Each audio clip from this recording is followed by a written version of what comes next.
오늘 여러분에게 말씀으로 하나님 만나는 복이 있기를 간절히 바랍니다. 오늘 본문은 잘 아시는 본문입니다. 다윗이 하나님의 법궤를 예루살렘으로 모시는 사건을 다루고 있습니다. 이스라엘의 12지파의 왕으로 인정받은 다윗이 이제 하나님의 법궤를 모시고 오는데요, 우리가 5장 본문에서는 왕으로 등극하는 장면을 보았고요, 그 5장 끝에 가시면 어떤 사건이 있냐면 블레셋과의 전투를 통해서 사울 시절에 잃어버린 땅들을 다윗이요 회복합니다. 그리고 곧장 실행한 일이 오늘 6장에 있는 언약궤를 옮기는 일입니다. 우리 6장 1절 2절 말씀 한번 같이 다시 한번 보도록 하겠습니다. 6장 1절 2절입니다. 시작. 다윗이 이스라엘에서 뽑은 무리 3만 명을 다시 모으고 다시 자기와 함께 있는 모든 사람과 더불어 바알 예후다로 가서 거기서 하나님의 궤를 메어 오려 하니 그 궤는 그룹들 사이에 좌정하신 만군의 여호와의 이름으로 불리는 것이라. 아멘. 이 1, 2절에요, 오늘 본문에서 참으로 오랜만에 보게 되는 단어가 등장해요. 그게 바로 뭐냐면 궤, 하나님의 궤, 법궤입니다. 사무엘상 6장을 끝으로 법궤에 대한 이야기가 중단되었어요. 사무엘상 6장을 끝으로요.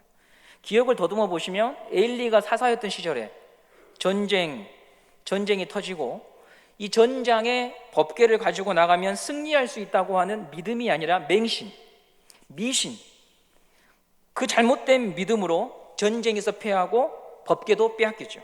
그런데 이 빼앗긴 법궤가 다시 돌아옵니다. 블레셋 지경 가는 곳곳마다 하나님이 저주를 내리자 블레셋 지도자들은 이 법궤를 다시 이스라엘 땅으로 돌려보내게 되고, 그렇게 하여 법궤가 머물게 된 곳이 바알 레유다, 또 기럇 여아림이라고 하는 곳입니다. 그런데 오랜 시간 동안 방치된 이 법궤를 다윗은 예루살렘 성으로 다시 모시고 오려고 하는 이야기가 오늘 6장의 사건입니다. 6장을 보면서 한 가지 신기한 걸 발견했습니다. 사울은 자기가 왕으로 통치하던 시절에 법궤에 대한 관심을 한 번도 갖지 않았다는 거죠. 이것은 뭘 의미하냐면 그가 바빴다, 이런 걸 말하는 게 아니고 하나님에 대한 관심이 없다는 거예요. 하나님에 대한 관심이. 사울은 자신의 삶이 다윗 때문에 위협받고 있다고 여겼지만 사울의 인생을 전반적으로 이렇게 훑어보면은요, 그의 삶을 붕괴시킨 것은 다른 것이었어요. 하나님을 찾지 않았어요. 하나님을 가볍게 여겼어요. 우리 사무엘상 15장 23절에 사무엘이 사울을 질책하는 말씀을 한번 보도록 하겠습니다. 사무엘상 15장 23절입니다. 시작. 이는 거역하는 것은 점치는 죄와 같고 완고한 것은 사신 우상에게 절하는 죄와 같음이라. 왕이 여호와의 말씀을 버렸으므로 여호와께서도 왕을 버려 왕이 되지 못하게 하셨나이다. 아멘.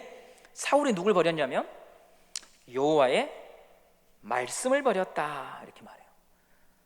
여호와의 말씀을 버렸다. 이번 주를 어버이 주일로 저희가 지켰잖아요. 하나님은 부모를 공경하라고 하셨습니다. 그리고 공경하다라고 하는 말의 의미는 목사님을 통해서 우리가 들었듯이 무겁게 여기는 거예요. 부모님을 무겁게 여기는 거. 부모님을 무겁게 여긴다고 하는 말은 부모님의 말씀을 무겁게 듣는 거예요. 무겁게. 그러므로 공경의 반대말은 가볍게 여기는 거예요. 하찮게 여기는 거예요. 사울은 하나님의 말씀을 가볍게 여겼어요. 이건 하나님을 가볍게 여긴 것이 되는 거예요. 말은 곧 그 사람이기 때문에 그런 거죠. 사울이 하나님의 말씀을 왜 가볍게 여겼을까요? 그 말씀 지키는 것이 너무나 무거운 일이었기 때문이 아니라 자기 자신을 제일 무겁게 여긴 거예요. 스스로 높아진 거예요. 내가 알아서 다 한다.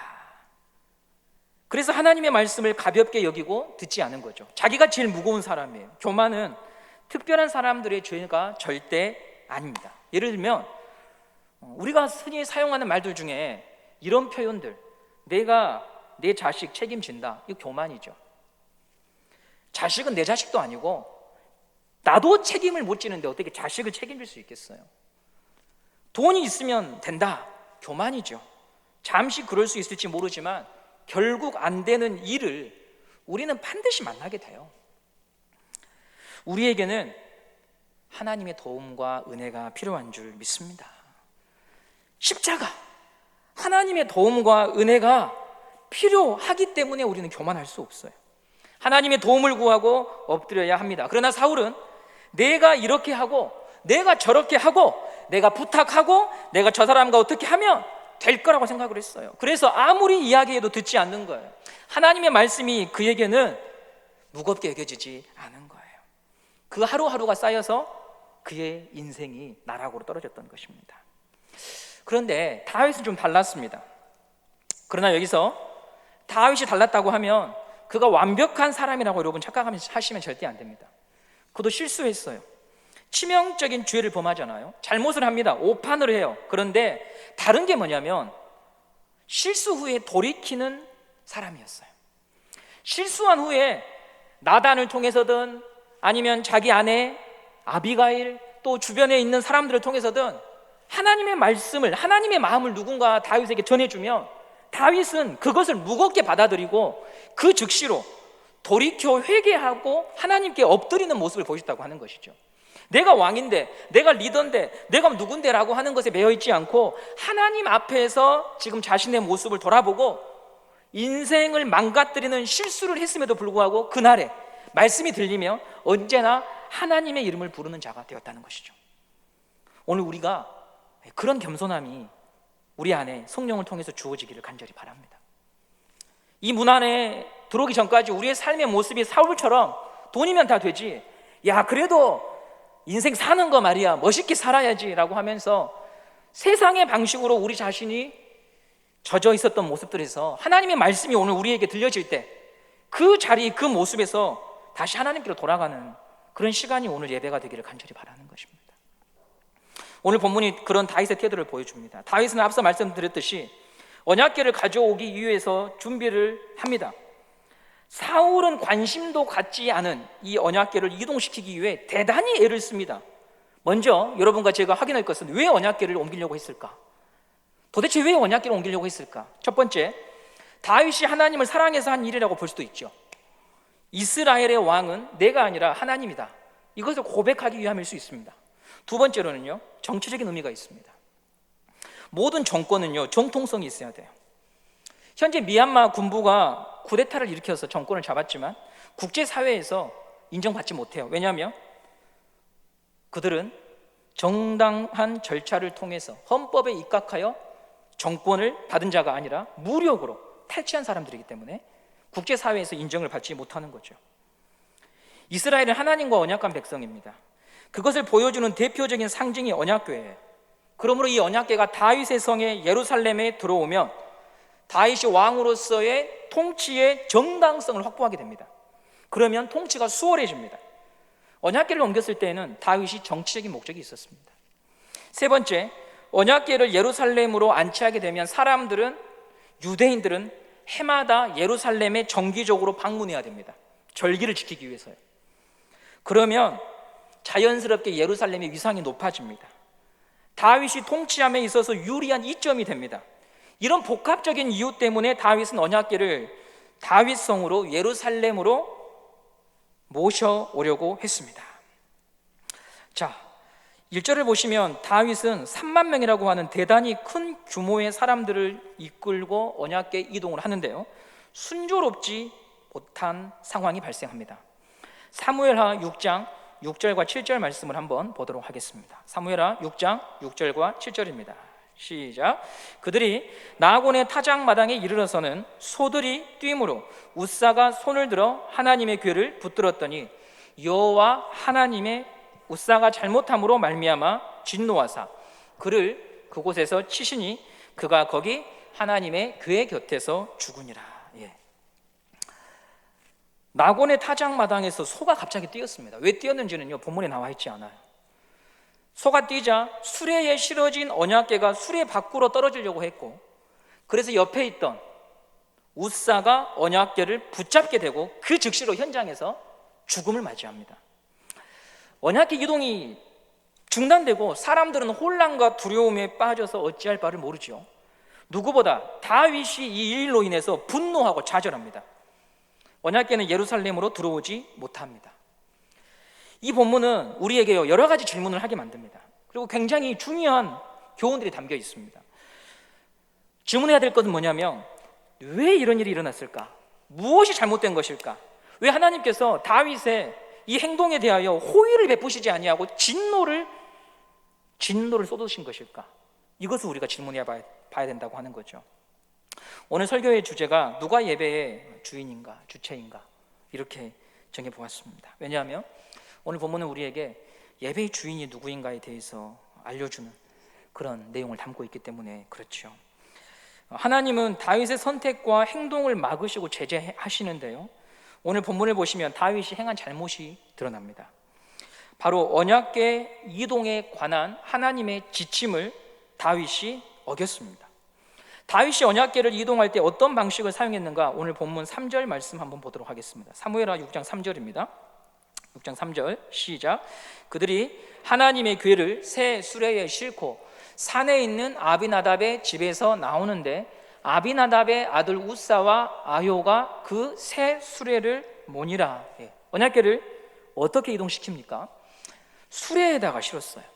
수레를 통해서 운반하고 있죠. 그런데 출애굽기와 신명기에 기록된 말씀을 보면 언약궤는 수레가 아니라 이 레이지파 사람들이 이 궤에다가 막대기를 꽂아서 어깨에 메고 이동하도록 되어 있습니다.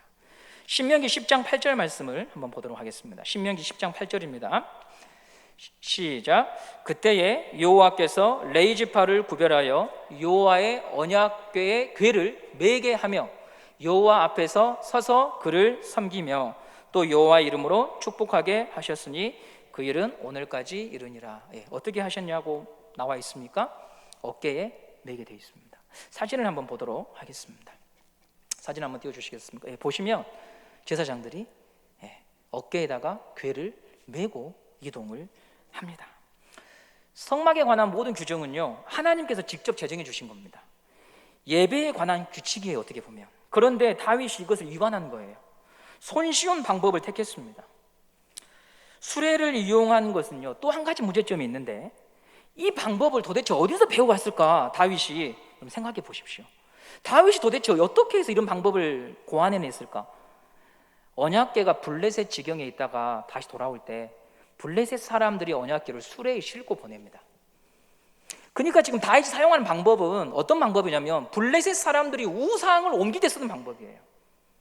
그러니 하나님이 이러한 방법에 하나님이 동의하시겠느냐? 하나님이 이러한 방법에 하나님께서 복을 주시겠느냐? 그것을 우리가 질문할 수가 있는 것이죠.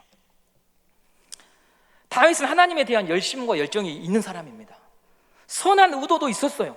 정치적인 의도도 있었고요. 중요한 것은 다윗은 하나님의 예배의 형식을 무시했어요. 하나님이 주신 지침을 무시했어요. 그러면 왜 이것이 중요한가? 그럴 수도 있지 라고 생각할 수 있지만 왜 이런 게 하나하나 우리가 여러분 따져 물어야 되냐면, 하나님을 사랑해서 시작한 일들이 이런 지침과 규례를 위반함으로 하나님을 위한 일이 아니라 그 주체가 바로 내가 되어버립니다. 하나님을 향한 목적이라고 시작을 했지만 이런 식으로 가게 되면 내가 하나님을 끌고 다니는 신앙이 되는 거죠. 내가 하나님을 끌고 다니는 거예요. 하나님이 다윗과 동행하고 하나님이 가자고 하시는 곳에 다윗이 순종하에 따라가는 것이 아니라, 하나님 제가 할 테니까 한번 오세요, 이런 식으로 신앙이 가고 있다고 하는 것입니다. 예배의 형식을 신학적 용어로 예전이라고 합니다. 여러분 주보를 보시면은요, 11시 예배의 주보를 보시면 예배의 부름부터 시작을 해가지고 예배 찬송, 성시 교독 이런 순서가 정해져 있어요. 이걸 예전이라고 합니다. 하나님께 예배 드릴 때 일정한 틀을 갖춰서 드리도록 했어요. 이 이유는 뭐냐면 함부로 예배하지 않고 하나님이 어떤 분인가 그것을 알고 그분의 위치와 그분을 존중하는 마음으로 예배하도록 교회의 역사 속에서 이것들을 제정한 거죠. 그런데 현대 교회는 이런 형식과 틀을 삭제하고 수정해서 대단히 간소하게 드려요. 왜냐하면 대체적으로 다 이런 이유입니다. 교회에 출입하는 새가족들이 불편하지 않도록 간소화해야 된다고 하는 주장이 한국 교회는 그 주장이 지배적이에요. 그런데 이런 현상이 가져온 문제점이 있어요. 예배의 주인이 하나님이라고 하는 사실을 좀 잊게 만들었어요. 누구를 위한 예배이고 무엇을 위한 예배인지 이 본질이 흐려지고, 일단 교회 온 사람이 편안해야지, 야 새가족이 왔는데 저 사람이 그래도 편안해야지 라고 하는 것에 우리의 모든 관심이 감으로 말미암아 이 예배에 임재하시고 이 예배로 우리를 초청하신 하나님이 우리의 예배를 어떻게 받으시는가에 대한 관심들이 점점 사라지기 시작한 거죠. 대단히 위험한 일 아니겠어요? 예배의 일차적인 초점은요, 하나님께 있습니다. 우리가 오늘 여기에 모인 이유는 나의 종교심을 뜨겁게 하기 위함이 아닙니다. 점 보시는 분들, 사주 보시는 분들, 거기 왜 갈까요? 자기 마음 위로 받으려고 가요. 내가 얼마 복지 줄 테니까 내 염려와 걱정 좀 들어주시오 하고 가는 거예요. 나를 위한 시간이고 나를 위한 자리가 점이고 사주팔자입니다. 기독교 예배가 이런 방향으로 가고 있다면 우리가 그들과 다르게 아무것도 없죠. 자녀가 부모님께 효도할 때 내 뜻대로 하는 게 효도가 아니죠. 섬김을 받으시는 부모의 마음이 흡족해야 됩니다. 자녀가 지극정성 무언가를 준비했다고 효도가 되는 게 아니에요. 그날 어버이날 자녀들이 돈 100만 원씩 200만 원씩 또 해외여행 티켓 가지고 와도 자식들끼리 서로 싸우고 서로 증오하면 하나님이 그 부모가 그것을 기쁘게 받을 수가 없는 거예요. 부모가 무엇을 원하는가, 부모의 마음이 흡족할 때 그것이 효가 되는 것처럼 예배도 마찬가지예요. 하나님이 주인이시고 주체예요. 하나님께서 정해놓으신 규례와 절차 속에서 예배를 드릴 때 하나님이 그 예배를 받으시는 거죠. 그런데 다윗이 이것을 위반했어요. 왜지요? 자신의 열정에 취해서 하나님이 정해놓으신 규칙을 무시했어요. 하나님은 진노하셨고 그리고 그 일을 중단케 하신 것입니다. 그러므로 우리는 오늘 이 본문을 통해서 우리 스스로에게 자문해 봐야 되는 거죠. 나는 이 예배를 통해 이 예배 속에서 누가 이 예배의 주인이고 무엇을 위해 이 예배를 드리고 있는가를 하나님은 우리에게 묻고 계신 것입니다. 다윗은 사울이 한 번도 꿈도 꾸지 않았던 대단한 일, 하나님의 일을 진행합니다. 사람들은 열광했습니다. 역시 다윗이다. 모두 다윗을 주목했습니다. 네, 여러분 눈여겨볼 것이 있어요. 이 사역의 규모나 크기, 이벤트, 사람들이 얼마나 모였는가. 3만 명이 모였잖아요. 3만 명이요. 엄청난 인파입니다. 우리 교회가 광주에서 가장 큰 곳에서 집회하면 3만 명 모일 수 있을까요? 불가능할 겁니다, 여러분. 교통이 불편하고 장소가 협소하고 통신이 발달되지 않았던 이 시절에 3만 명이 모였어요. 얼마나 대단한 일입니까? 그들이 함께 찬양을 합니다. 얼마나 웅장하고 얼마나 여러분 마음이 뜨겁지 않겠습니까? 근데 여러분 하나님이요, 감동하지 않으셨다는 거죠. 하나님은 본질에 주목하고 계십니다. 예배하는 자의 중심을 보고 계십니다. 그 예배의 의도와 목적과 그 절차를 하나님이요 주목하고 보고 계십니다. 오늘도 우리는 몇 명 모였는가가 참 중요해요. 몇 명 이 예배 방송을 시청하면서 보고 계시는가가 중요해요. 민감해요, 거기에.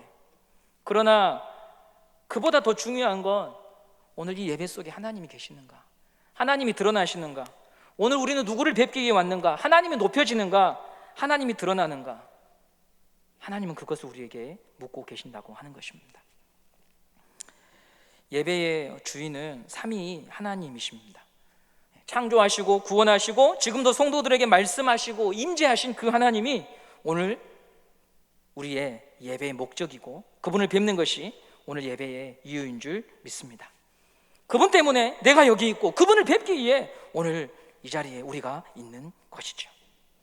저는 오늘 본문을 보면서 하나님께 정말 민감한 이 다윗이 왜 이런 실수를 했을까, 그게 궁금했어요. 단지 그가 실수했다 이것만 보는 것이 아니라 다윗이 왜 이런 실수를 했을까, 그러면서 하나 발견하게 된 것은 뭐냐면 앞에 있는 5장에서 블레셋과 전투할 때 다윗이 이런 태도를 보입니다. 사무엘하 5장 19절입니다. 5장 19절입니다. 시작. 다윗이 여호와께 여쭈어 이르되 내가 블레셋 사람에게로 올라가리이까 여호와께서 그들을 내 손에 넘기시겠나이까 하니 여호와께서 다윗에게 말씀하시되 올라가라 내가 반드시 블레셋 사람을 넘기리라 하신지라. 19절 첫 마디가 뭐로 되어 있습니까? 다윗이 여호와께 여쭈었다. 올라갈까요? 전쟁에 자신 있는 사람이 다윗 아닙니까? 올라갈까요? 어떻게 칠까요? 물었어요. 근데요, 이 거국적인 언약궤를 이동하는 이 일에 대해서 하나님께 물은 흔적이 나타나지가 않아요. 하나님께 물은 흔적이 나타나지 않아요. 묻지 않았다고 하는 것은요, 하나님의 뜻보다는 자신의 입장과 판단으로 일을 하고 있는 거죠. 이 모습이 바로 하나님을 끌고 가는 거예요. 바른 관계가 아니죠. 기도하지 않았다, 여러분, 이런 것은 경건 생활을 안 하는 이런 문제가 아니고, 우리가 행하는 어떤 선택과 일들 속에서 하나님과 상관없이 내가 그분을 끌고 다니는 것이라는 의미예요. 그래서 이게 바른 신앙으로 결코 갈 수가 없는 거예요. 그 사람에게 아무리 실력이 출중하고 사회적 위치가 있어도 그가 하나님에게 끊임없이 말하지 않는다고 하는 것은 자기 힘으로 한다는 거거든요. 문제가 생길 수밖에 없지요. 그것이 오늘 언약궤에 이동하는 사건으로 드러난 것입니다. 오늘 이 사건을 보면서 5장 후반부에 블레셋과의 전쟁에서 크게 승리하거든요. 크게 승리해요. 그래서 이렇게 한번 저는 제 자신에게 적용해 봐요. 큰 승리, 무언가 일이 잘 되고 주목을 받고 어떤 위치에서 힘을 행사할 수 있을 때 조심해야 된다는 거죠. 하나님 때문에 여기 있다는 것, 하나님이 하신 거라는 것, 하나님이 주신 거라는 것, 하나님이 나의 왕이라고 하는 것을요, 고백하는 그 시간들이 날마다 나에게 있지 않으면 우리도 언제나 열정이나 나의 생각과 판단으로만 인생을 꾸려갈 수 있다고 하는 겁니다. 우리는 아담의 본성이 남아 있어서 하나님의 자리에 서려고 하는 본능이 있어요. 무서운 것이 뭐냐면 하나님이 왕이십니다라고 예배하는 이 자리에서도요, 하나님의 자리를 꿰어차면서 살아가는 것이 인간이라는 거죠. 하나님의 자리를 꿰어차 앉아 있으면서도 하나님이 왕이라고 노래할 수 있는 사람이 우리라는 거예요. 차라리 세상 사람들은 이렇게 말하잖아요. 나는 돈이 최고야, 나는 권력이 최고야. 그들은 그냥 그렇게 말하는데, 우리는 하나님의 자리를 꿰어차 있으면서도 하나님이 왕이라고 말하는 죄 속에 있으면서도 그런 나를 못 보는, 그러니까 심각한 거죠. 그래서 바른 예배가 필요해요. 왜냐하면 바른 예배 속에서 바른 예배를 드리면 하나님이 우리를 발가벗기시거든요. 나의 왕이 무엇인지 하나님 보게 하시거든요. 사도 바울이요, 이런 말을 합니다. 우리 고린도전서 9장 27절 말씀을 보도록 하겠습니다.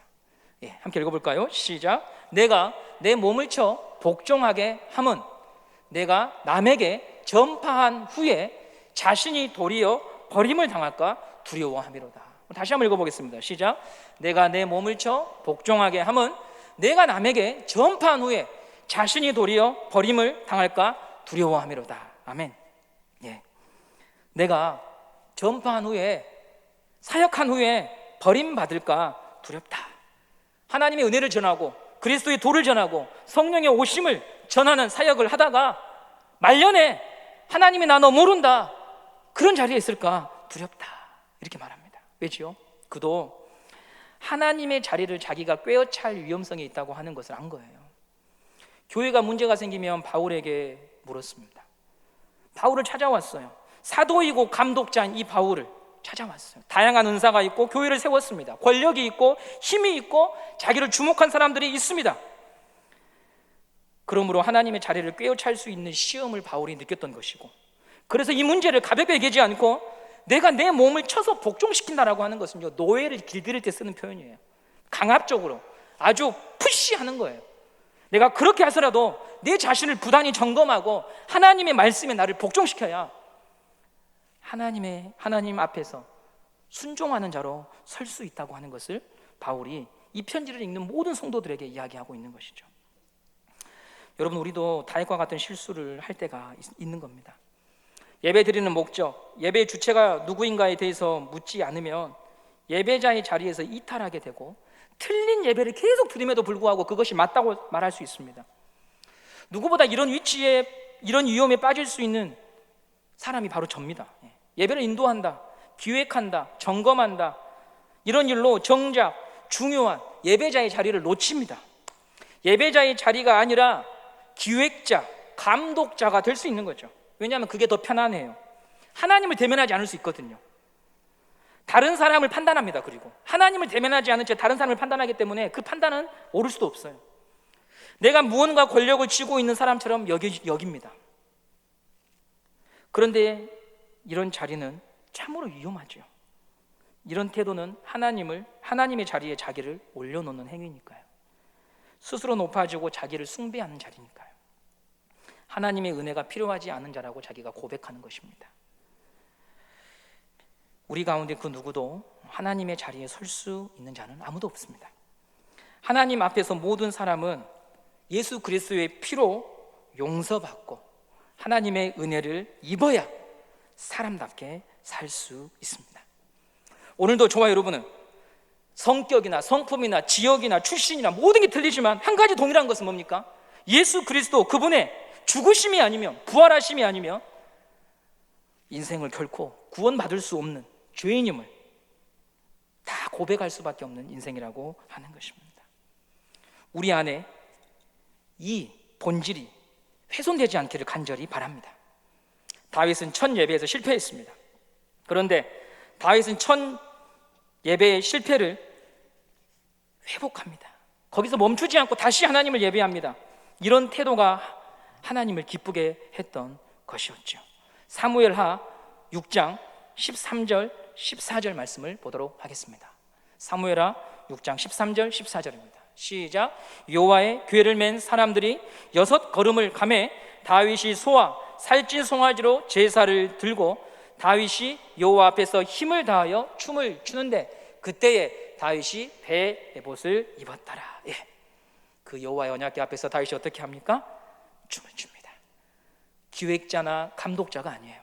하나님 앞에 예배자로 서 있습니다. 왕으로 서 있지 않고 하나님을 예배하는 자, 하나님을 찬양하는 자로 서 있습니다. 나는 하나님의 은혜가 필요한 사람입니다. 나는 그리스도의 보혈이 필요한 사람입니다. 이렇게 그가 서 있는 것입니다. 나의 힐링, 나의 기쁨이 예배의 첫 목적이 아니라 찬양받기에 합당하신 그 하나님, 불완전한 인생을 위해 자기 아들을 버리시고 오래 참으시며 끝없이 기회를 주시는 그 하나님, 그분을 뵙는 것이 우리의 예배의 목적이 되어야 하는 것입니다. 이 예배의 목적을 여러분이 평생토록 날마다 다시 확인하고 하나님을 기쁘시게 하는 그런 예배자가 되기를 간절히 소망합니다. 오늘 이 설교를 준비하면서 한 권의 책을 봤습니다. 예배에 관한 책인데요, 제목이 참 마음에 와닿았습니다. PPT 한번 띄워주시겠습니까? 예배를 뭐라고 표현했냐면 고귀한 시간 낭비다 이렇게 말했습니다. 세상 사람들이 보기에 이 시간은 시간 낭비한 시간입니다. 그런데 믿음 안에 있으면 이 시간은요 고귀한 시간입니다. 그 책에 이렇게 써져 있습니다. 우리 한번 읽어볼까요? 시작. 하나님은 우리 예배의 주체이시다. 우리가 하나님 앞에 나올 수 있게 하시는 분은 하나님이시며 하나님은 말씀과 세례와 성찬 속에서 자신을 주시는 분이기 때문이다. 우리는 예배의 방법을 통해 참석자들에게 이 진리를 가르치며 이 진리로 그들을 품어야 한다. 예배는 목회자가 우리를 자신의 거실로 초대하는 것이 아니라 하나님께서 그분을 높이시기 위해 구별된 거룩한 곳으로 우리를 맞이하들이시는 것이다. 아멘. 목회자의 부름에 따라 목회자의 거실로 오는 게 아니라 우리를 불러주신 그 하나님, 그분을 높이기 위하여 그분이 지정하신 거룩한 곳으로 우리가 예수의 이름을 가지고 나아가는 곳, 그것이 바로 예배라고 하는 사실 여러분 잊지 마시기를 바랍니다. 우리 교회에 드려지는 모든 예배를 통하여 그 하나님을 뵙는 은혜가 여러분에게 있기를 간절히 바랍니다. 감독자로, 기획자로, 집행자로 쓰다가 사울처럼, 다윗의 첫 번째 예배 실패자처럼 잊지 마시고 하나님이 오늘 나에게 이 말씀을 주셨다라고 하는 그런 감격과 기쁨이 있는 자로 성도의 교제를 나눌 수 있는 복된 인생 되시기를 간절히 소망합니다.